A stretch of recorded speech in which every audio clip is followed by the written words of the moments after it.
www.yelp.com. Oh, hey there. Just leaving a negative review. Give me 1 second. Anders Electrical Servicing, 1 star. Left pipes all over my aesthetic build. Hate him. Will never do business with Ander ever again. Send. Okay, hi! Welcome to another episode of the Obsidian Order SMP, baby! It's me, Cranky Calamari, here at the Kingdom of Mud. We're just chilling in our office. It hasn't really had much use lately. I've been dusting the flower plants, making sure I'm cleaning out the inventory chests and whatnot here. Making sure we're ready and presentable for another day when eventually we do have guests. But, congrats on the win. Enjoy. Oh, this is for the building competition. Oh, yeah! Sick! Yes, we won the building competition. There were absolutely 0 ties. Everybody saw my build and thought it was obviously better than the rest. There isn't even 1 or maybe 2 that has come close to my build. Never, never, never. Why? Why? And I alone shall be on top of the leaderboard. Once again, no ties. No ties.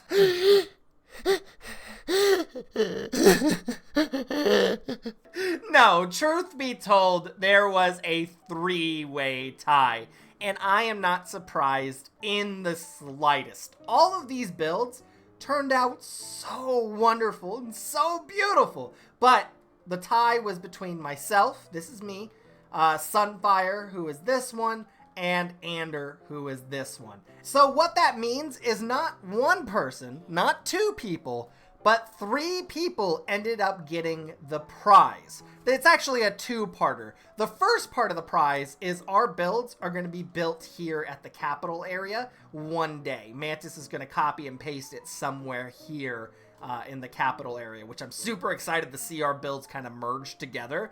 And then the second surprise, or prize rather, is we got a golden voucher, baby. And what a golden voucher does, for everybody that doesn't know, we're using a voucher system this season. So if we want to buy things, we go up to these villagers and they charge vouchers for things. So if I wanted a ward armor trim, I would come in here and pay them $10 vouchers. Holy cow, that's expensive. That's $100 vouchers. Whoa, jeez. But what we can do with these special golden vouchers is we come up to these guys, not these guys, this guy, who gives us very, very special items in exchange for golden vouchers. And to be quite honest, I think the one I would rather have at this point in time is the extreme performance, because I've been doing a lot of digging at my base. But I think I'm going to hang on to the golden voucher for now. Because I know that there are people on this server that would pay top dollar for that golden voucher. What they would pay, I have no idea. But I bet you I can leverage this for a really... What's happening? I could leverage this golden voucher for something extremely valuable. Or maybe I could just blackmail somebody. Wait, no, that wouldn't... Bribe? Bribe is the word I'm looking for. It's still illegal, but less so. So I'm just going to go ahead and, for the time being, put that into my wallet box. Just for safekeeping. I know people be killing people for golden vouchers these days. So we'll keep it nice and safe in our ender box there. But a lot has been done off camera, guys. As I'm sure you can tell, this was not here last episode. In fact, Brav, in the last episode in the comments, told me, why am I focusing so hard on the right side of the city here? Why have I not done anything on the left side? Well, for starters, I don't know.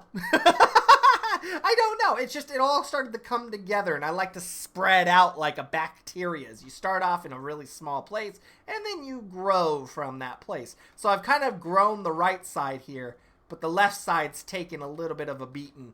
And I figured, hey, let's go ahead and build some stuff over here. So nothing too incredibly different here on this building. It just looks like the typical townhomes copy-paste pasta of what we have on the other side of the city here. But one thing that is different with this building right here, well, I guess two things. One thing being there's an alleyway down the middle, so I can get to the main road here through this little bitty alleyway. And once we put some decoration in there, I think it's going to be beautiful. I'm thinking big dumpster, I don't know, some fun things, graffitis on the wall, nice and dank and gross in here. It's going to look pretty sick and add a whole lot of detail to the city. But another thing, the second thing that's different with these buildings, is the basement has been renovated. I cleared out a big old space down here for a furnace array because I feel like I'm going to need terracotta and stuff in the future, and it'll be nice just to really like go really fast with it and cook it all really fast. Simple setup. If you've never seen one before, you put the fuel in here, you put whatever you're smelting in here, you send it on its merry way, it'll go and fill up all those furnaces, and then at the end of the day, the carts will come back right there and park back in the depot to be filled up. And all of the goodies, once the furnaces are done cooking, are going to siphon out into this chest. Super, super simple, really. But it's going to make the smelting process a whole lot better. Great! Fantastic! I wasn't planning on building anything big now anyway. And eventually, what I'm thinking is because this furnace room, theoretically, right, is creating a lot of exhaust fumes, a lot of black smoke and whatnot. So I want a way to filter that out. So I think it would be a really cool and aesthetic build to, on the side of this building, build like one giant chimney coming up the top here. And it'll have like a bunch of fire pits on the top. And it'll look like a big like exhaust, what's it called? Like a plume? Is a plume a word? I have had the sudden hankering for a plum. Anywho, what are we going to be doing today? I want to finish this building right here. This building is not going to be a townhome like this. I know it kind of looks like it, but I wanted it to fit with the theme of the townhomes over on this side. But instead, it is going to be a hotel, baby. I am super excited about it because I've been planning a hotel for such a long time now. We're the Kingdom of Mud. We need a place where people are going to come by, rest their heads, and relax and not have to worry about enemies trying to kill them at night, right? So having a hotel only makes sense. Now, I want this hotel to stand out, okay? Everything we have right now is dark and gloomy-ish. We have the browns, the dark oranges, the bricks. What I want to do is lighten it up a little bit. So I've done some collecting off camera, got us some white blocks, and I think I have a design that is going to blow your socks off. Keep your socks on, though. I don't know how I feel about that.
maybe the second time that I'm crying in today's episode, but these be tears of enjoyment, or happiness, rather, because the hotel is completo. At least the outside. The exterior is finished. And I gotta say, I actually like it. Didn't know how it was going to look in the City of Darkness, but I like a little bit of light build. It's so beautiful. We did a little bit of blue tinting, okay? So we got the light blue glass, the blue of the pitcher pods, the blue of the lanterns, the blue of the front door, but they're just like subtle colors, right? Like, it's not a blue build. It is very much an overly white build, but it looks good.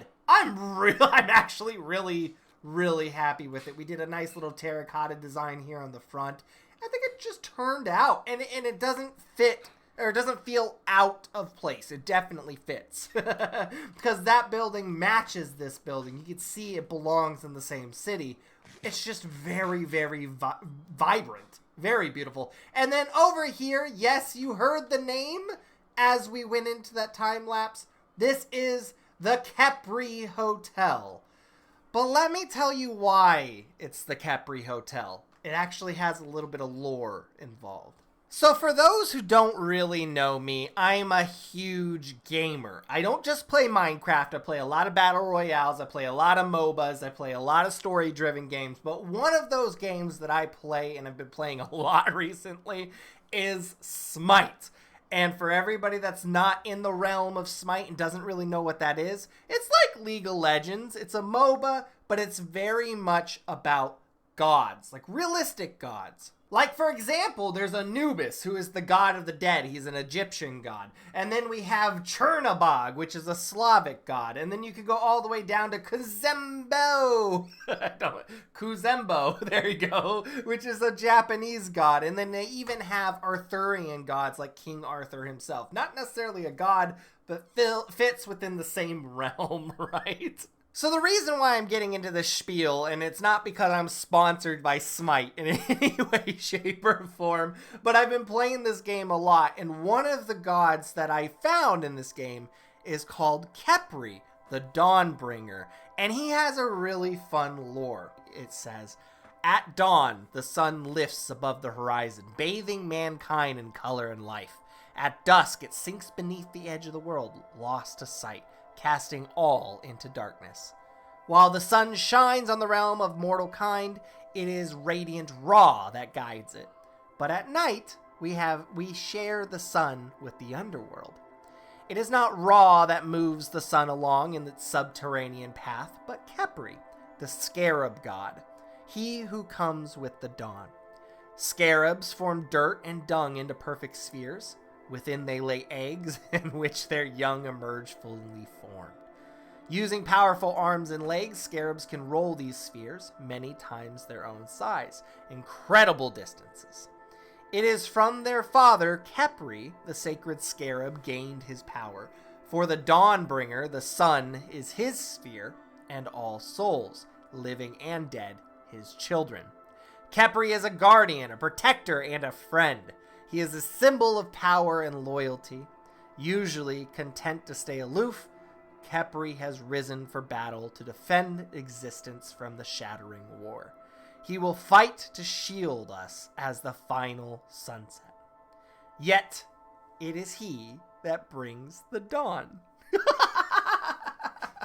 Do you see it? Do you see it? Isn't that just the most fitting name for a hotel ever? The Dawnbringer, a dung beetle, essentially, the scarab god here at the Mud Kingdom, protecting us from warring kingdoms. I think it's perfect. And I love that lore. To be completely honest with you, I'm a very big fan of like Greek mythology, just mythology in general. And I think I want to incorporate a lot of that into the Mud Kingdom.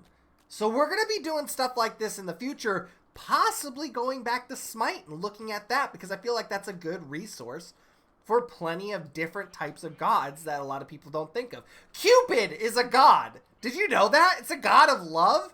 I thought he was just a little baby in a diaper with wings, man. I didn't think he was God status. So, beautiful build, check. Wonderful lorry name, check. Now, we just need an interior, right? Or so you would think. Look at me being productive. I did an interior. Nothing too fancy, but I actually really like the simplicity of it, right? Obviously, we have like the check-in desk here. We talk to this guy. He grabs a key out of one of these cabinet things. I think that looks pretty sick, nasty. And then we have multiple levels here because we have these hallways, right? This is where the hotel rooms are going to be. You can see I have a room here, room there, so on and so forth. And then if you go up these stairs, there's another hallway. Not finished yet. But there's another hallway and a nice little balcony here, so you can look out into the lobby. Same thing on this side here. Once again, not finished, but you can see the setup, and I think this looks freaking fantastic. Now, here's another kicker, the last kicker of the episode. These rooms actually are going to be themed, right? We have treaties with all these people. Why not give them their own specific rooms? So, Avalar, for example, is the owner of the Kingdom of Skulk, or the Deep Dark, right? He's doing a lot of stuff with wardens over there. He's got a warden farm, a skulk farm. It's crazy stuff. So I figured, let's give him his first themed room. If he wants to come over here, relax, rest, not have to worry about dying, he can come relax in his skulk room. Yes, I stole the skulk. I stole the skulk. I had to go steal it from one of his chests. But I left an IOU, okay? But I hope this makes him feel comfortable, you know, more at home. He doesn't feel like he's in the Kingdom of Mud. It's nice and homey. He's got storage. He's got his ender chest. He's got a place to write letters and stuff. Yeah, a nice home away from home, right? Nothing too special, but it's a home away from home. I'm happy with this. And that's all that really matters, right? I'm the one living here. I'm the one that has to wake up and look at this every morning. So I should be happy. But honestly, I hope you guys like this as well, because I put in a lot of thought and a lot of work into this guy. And honestly, I'm having so much fun. I think this build adds a lot to this world. And we throw in some more details and whatnot into these buildings, and it's just going to make it look even better. Ah! I got so much work to do off camera. I gotta let you go so I can get to that. I love you guys to death. Thank you so much. I hope you guys like this episode. And I hope you guys like the lore addition to this episode. We don't usually swap games mid-Minecraft Let's Play, but hey, it happens sometimes. But I will see you guys on a new day, in a new dawn. Khepri. It sounds like a mantra. Love you guys. Peace.